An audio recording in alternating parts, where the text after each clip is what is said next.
I've got fire for a heart. I'm not scared of the dark. You've never seen it look so easy. I got a river for a soul.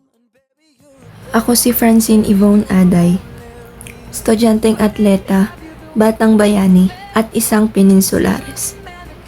Matagal na akong lumalaban sa larangan ng badminton, simula elementarya hanggang ngayong kolehiyo. Nakaabot din ng Claraa at ngayon, Iskuwaa. Pero hindi pa rin ako sanay. Kabado pa rin tuwing sasalang at lalaban. 6 na taon din kasi ang nakalipas bago ako nakabalik ulit sa regional division.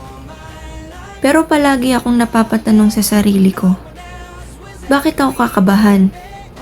Ang tagal ko na sa larong to. Natalo nga pala ako nung huling Iskuwaa.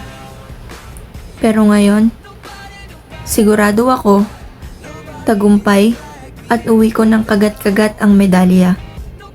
Sapat at determinado na sa laban na to para sa pangarap at lalampasan ang limitasyon para manalo.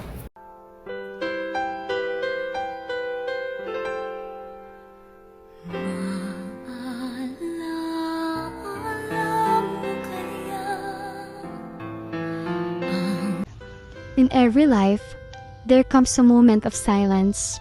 When the crowd fades, the noise quiets, and all that's left is you and your thoughts. Introspection is that moment.